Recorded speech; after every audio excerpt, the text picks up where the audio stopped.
오늘 말씀은 잠언 1장 7절에서 9절까지 말씀입니다. 오늘 하나님 말씀은 잠언 1장 7절에서 9절까지 말씀입니다.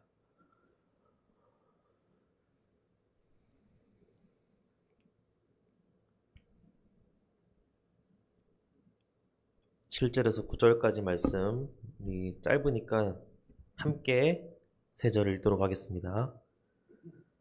여호와를 경외하는 것이 지식의 근본이거늘 미련한 자는 지혜와 훈계를 멸시하느니라. 내 아들아, 내 아비의 훈계를 들으며 내 어미의 법을 떠나지 말라. 이는 내 머리에 아름다운 관이요 내 목에 금사슬이니라. 아멘. 여러분 혹시 일론 머스크라는 사람 아시나요? 일론 머스크 아세요? 누구죠? 일론 머스크? 네, 맞습니다. 테슬라라는 자동차 회사의 CEO입니다. CEO. 근데 그 회사만의 CEO가 아니에요. 또 무슨 회사의 CEO일까요? 네, 스페이스 X라는 들어보신 분도 있겠지만 스페이스 X라는 민간 우주 항공 회사가 있어요. 그것을 설립한 기업인입니다. 일론 머스크. 사실 우리가 그 전기차 테슬라로 되게 일론 머스크가 유명해졌잖아요.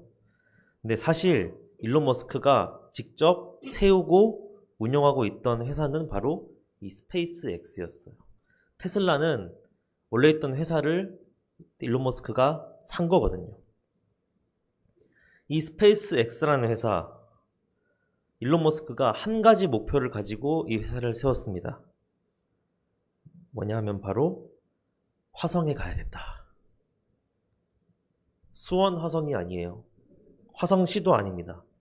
저기 우주에 있는 화성을 가야겠다는 그 목표 하나로 이 회사를 설립했어요. 일론 머스크는 어릴 때부터 그 공상과학 영화 SF라고 하죠. 그 영화와 그런 소설책들을 많이 읽으면서 이 사람이 살 수 있는 행성이 이 지구 하나밖에 없다는 사실에 굉장히 불안함을 느꼈다고 해요. 그래서 만약에 지구에 문제가 생기면 어떡하지? 지구 온난화가 심각해져서 더 이상 인간이 살 수 없게 되면 어떡하지? 자원이 고갈되면 어떡할까? 더 이상 인간이 살 수 없는 그런 지경이 되면 우리는 다 멸종하고 마는 걸까? 라는 생각 때문에 그러면 그런 일이 생기기 전에 먼저 연구해서 다른 행성을 개척해야겠다라는 생각을 했다고 해요. 그리고 태양계에서 화성이 가장 가능성이 있다고 생각을 한 겁니다. 그래서 이 생각을 하고 나서 다른 회사로 조금 돈을 벌었거든요. 테슬라 말고 다른 회사로. 그래서 그 번 돈을 가지고 이 회사 저 회사 찾아다닙니다.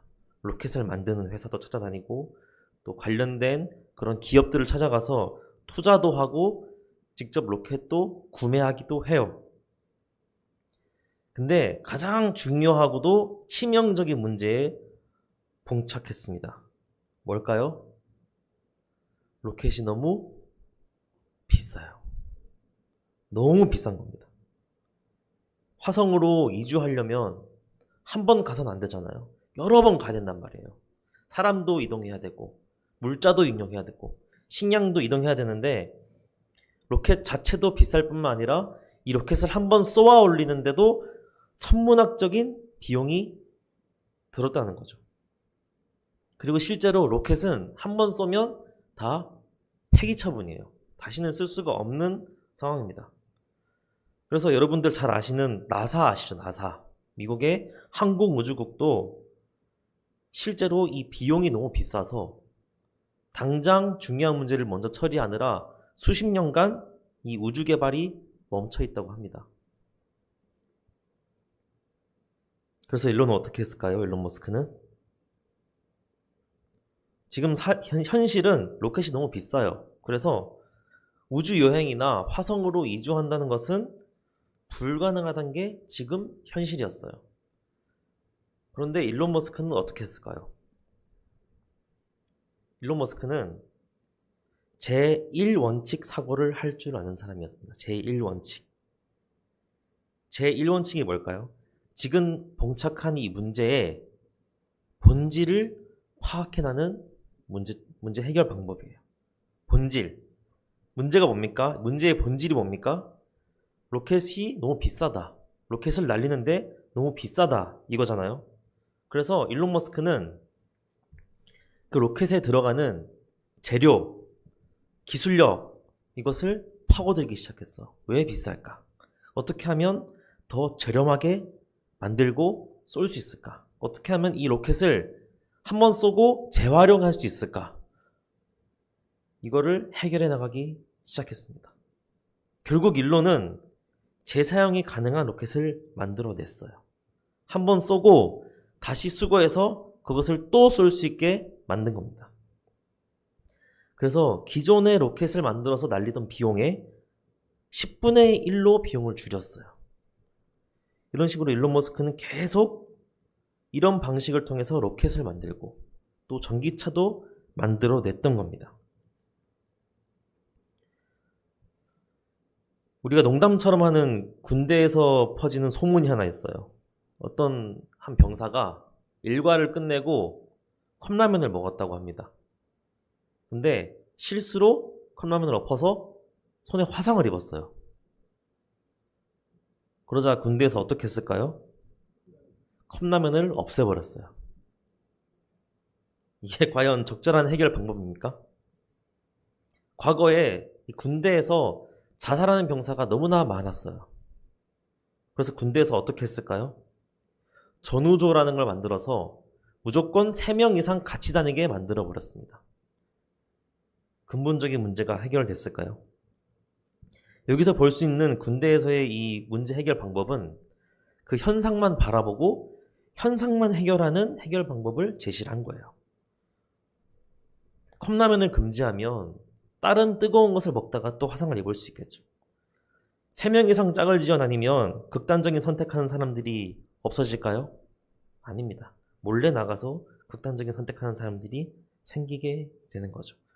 즉 문제의 본질을 보지 못하고 겉핥기식으로 해결을 하게 되면 해결되는 것이 결국 없다는 것을 뜻합니다. 우리가 우리 인생을 봤을 때 가장 근본적인 것이 무엇일까요?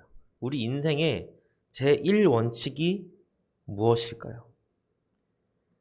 사람은 역사적으로 오래전부터 인간 스스로의 목적, 존재 목적, 이유, 그리고 그 근원에 대해서 계속 끊임없이 생각하고 연구해 왔습니다.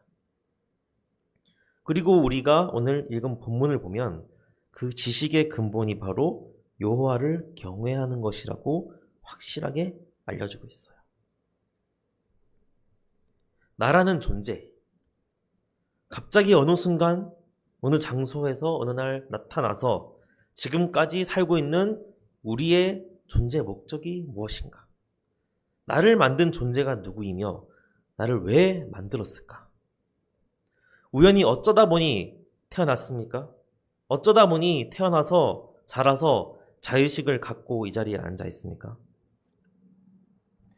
여러분도 아시다시피 여기 있는 이 종이컵 하나도 분명한 목적을 가지고 만들어졌어요. 누군가가 어떠한 목적에 의해서 디자인하고 만들어냈다는 거예요. 세상에 있는 모든 것들이 목적에 의해서 만들어졌습니다. 누군가가 만들었어요. 그런데 인간은 우연히 진화하다 보니까 어쩌다가 만들어졌을까요? 아니죠.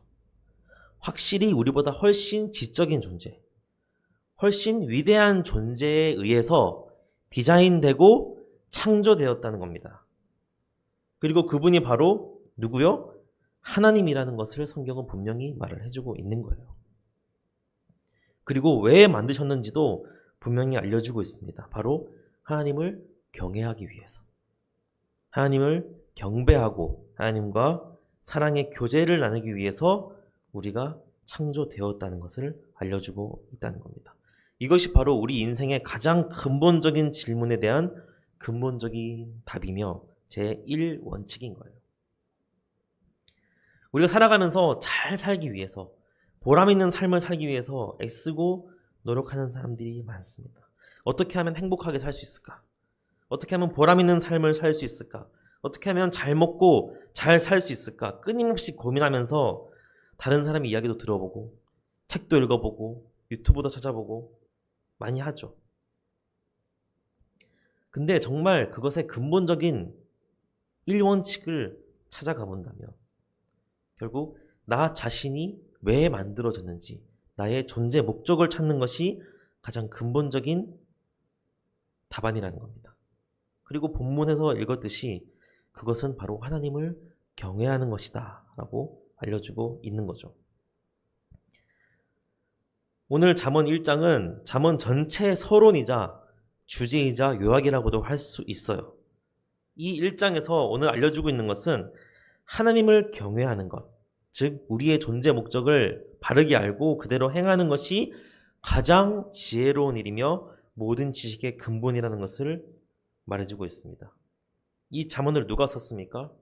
세상에서 가장 지혜로운 자가 쓴 거예요. 다른 모든 것들은 이론칙이 아니고 근본적인 것이 아닙니다. 부가적인 것이에요. 여러분, 우리 기독교가 윤리를 가르치는 종교입니까? 기독교가 어떻게 하면 이 세상에서 바르게 삶을 살 수 있도록 교육하는 집단인가요? 착하게 살라고 하는 것은 교회의 가르침이 아닙니다. 교회가 가르치고 있는 것은, 교회가 주장하고 있는 것은 우리의 존재가 어디서부터 왔고 왜 왔는지에 대한 근본적인 설명을 해주고 있는 거예요. 내가 누구냐? 우리가 누구냐? 사람이 어디에서 와서 어디로 가느냐? 이거에 대한 근본적인 답을 알려주고 있는 게 바로 우리 교회입니다. 그렇기 때문에 기독교는 단순히 여러 종교들 중에 한 종교가 아니에요. 무슨 취미 활동처럼 마음의 평안을 위해서 믿고 그런 것이 아니라는 거죠.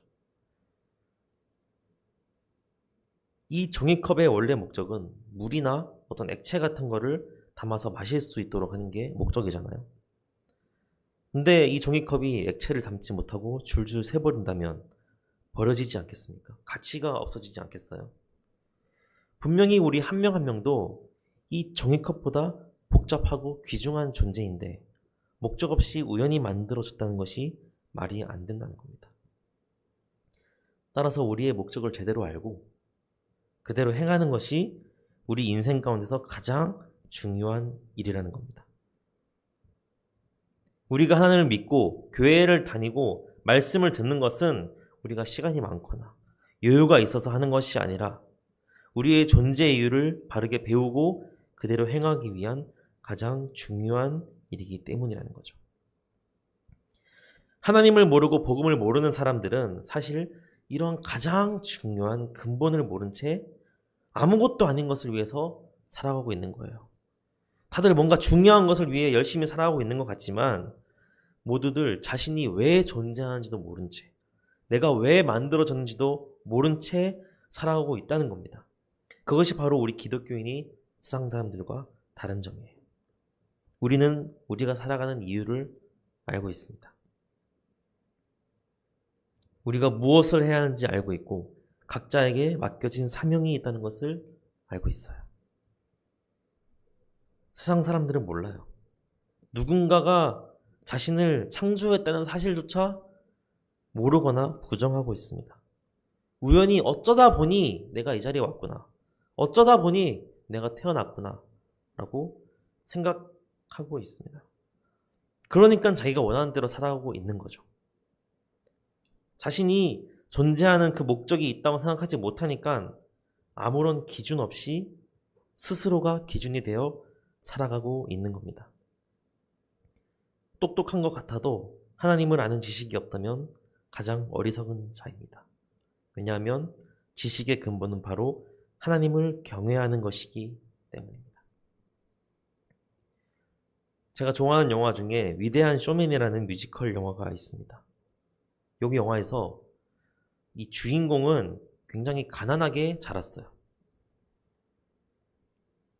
어떻게 해서 부잣집 딸인 아내와 결혼을 했지만 장인어른은 이 주인공이 가난한 것이 굉장히 못마땅했어요. 그래서 내 딸이 지금은 결혼을 하지만 너의 가난에 허덕이다가 결국 나에게 돌아올 것이다 라고 저주까지 합니다. 주인공은 두 딸도 가졌어요. 하지만 회사가 파산해서 실직을 하면서 거리에 나앉게 생겼습니다. 하지만 포기하지 않고 열심히 살 궁리를 했어요. 결국 서커스 사업을 시작합니다. 대박이 났어요. 순식간에 엄청나게 부자가 됐어요. 그러다 보니까 너무나도 많은 기회가 계속해서 찾아오게 됩니다. 결국 전국으로 출장을 다니면서 사업을 하기 바쁘죠. 가족들에게 자기가 원하던 좋은 집과 돈과 원하는 모든 것을 제공했지만 정작 이 주인공에게 지금 가장 중요한 것은 이 사업을 더 확장시키고 번창시키는 것이었어요. 결국 가족들과 초기에 사업했던 멤버들도 뒷전이 되어버렸습니다. 그렇게 잘 나가다가 어느 순간 치명적인 스캔들이 터지게 돼요. 그리고 그 회사에 큰 화재가 나게 됩니다. 주인공은 한순간에 이뤄왔던 모든 것을 잃게 되었어요. 그제서야 주인공은 깨닫습니다. 아, 내가 이렇게 열심히 사업을 했던 이유, 내가 이렇게 밤낮 없이 열심히 달려왔던 이유가 바로 사랑하는 나의 아내와 나의 자녀들 때문이었구나. 이 사실을 깨닫게 되었어요. 열심히 일을 했죠. 성공시키기 위해서 정말 온갖 노력을 다했지만 그렇게 한 본질은 바로 사랑하는 가족이었다는 거죠. 본질을 잃어버린 순간 취지가 아무리 좋았어도 사람이 얼마나 엇나가게 되는지를 보여주는 영화입니다. 우리도 세상 가운데 세상과 함께 살아가면서 우리의 본질을 잃어버리고 살아가게 되는 경우가 정말 많은 것 같습니다. 우리의 목적도 알고 우리를 창조하신 이가 누구신지도 알고 우리가 그분을 위해 살아가야 하며 우리가 맡겨진 사명을 위해 살아가야 한다는 것도 알고 있고 결심했지만 순식간에 그 본질을 잃고 이 세상의 걱정, 근심 그리고 세상적인 것에 더 신경을 쓰며 살아가고 있다는 거예요. 그러다 보니까 본질을 잃어버리고 가장 중요한 것을 잊은 채 살아가게 되는 겁니다. 사도 바울은 예수님을 만나기 전에 사울이었어요. 사울. 예수님과 예수님을 믿는 자들을 핍박하던 사람이었습니다. 하지만 잘 생각해보면 사울도 처음 시작은 좋은 취지로 시작을 했을 거예요. 하나님의 이름을 지키는 것이 그의 목표였을 겁니다. 감히 거룩하신 하나님을 모욕하고 신성모독을 하는 자들에 대한 거룩한 분노로 사역을 시작했을 거예요. 율법을 어기고 거짓 선지자들을 잡아내는 것이 그의 역할이었다는 거죠. 하지만 너무 그거에만 몰두하다 보니까 본질을 잊어버리게 되고 결국 하나님의 아들이신 예수님도 몰라보고 오히려 핍박하기에 이르게 되었다는 겁니다. 우리가 매주 모여서 예배 드리고 있죠. 찬양하고 기도하고 말씀을 듣고 돌아갑니다. 주의를 지키는 것은 우리의 신앙을 위해서 매우 중요한 일이에요. 하지만 이것이 본질일까요? 우리가 함께 모여서 드리는 예배는 본질이 아닙니다. 본질은 우리 개개인이 하나님을 경외하고 경배하는 것이며 이 우리가 같이 드리는 공적인 예배는 그에 대한 여러 가지 반응 중에 하나일 뿐이에요. 따라서 일주일에 한 번 교회에 나와서 찬양하고 기도하고 설교 말씀을 들었다는 것으로 우리가 하나님의 자녀로서 우리 역할을 다 했다고 생각해서는 안 된다는 겁니다. 일주일에 한 번이 아니라 기독교인이라면, 그리스도인이라면 일주일 내내 그 삶 속에서 하나님을 경외하고 경배하는 삶을 살아야 한다는 것입니다. 우리가 하는 생각, 우리가 하는 말, 우리가 하는 행동 하나하나가 하나님을 경외하고 경배하는 방향으로 이루어져야 한다는 것입니다. 우리가 중요하다고 생각하는 것들 대부분은 사실 그렇게 중요하지 않는 경우가 많습니다. 조금만 지나면 아무것도 아닌 경우가 많아요. 내가 고집부리고 있는 그 상황이 지나고 보면 아무 의미 없을 때가 있습니다. 그게 우리의 인생의 본질이 아니기 때문이에요. 결국 지식의 근본은 하나님을 경외하는 겁니다. 세상이 허무하고 인생의 참 의미를 찾고 싶다면 하나님이 누구신지 생각해 봐야 합니다. 성경을 보고 하나님이 어떤 분이신지를 한번 알아가 보시길 바랍니다. 하나님이 누구신지 알아가게 될 때 비로소 우리는 나 자신이 누구며 무엇을 위해 이 세상에 왔으며 무엇을 하며 살아가야 될지 알게 될 것입니다. 하나님이 우리의 창조주이시며 세상의 창조자이시기 때문입니다. 이번 한 주간도 다들 각자 삶에서 바쁘게 살아가시겠죠? 정신없이 한 주가 흘러갈 겁니다. 그 가운데 제1원칙을 한번 생각해 보세요. 애초에 내가 여기에 왜 있는 걸까? 왜 나는 존재하고 있는 것일까?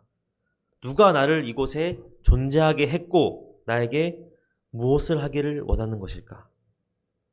한 주간 하나님에 대해서 하나님께서 우리 각자에게 주신 사명과 목적에 대해서 묵상하는 삶을 살아보시길 간절히 바랍니다.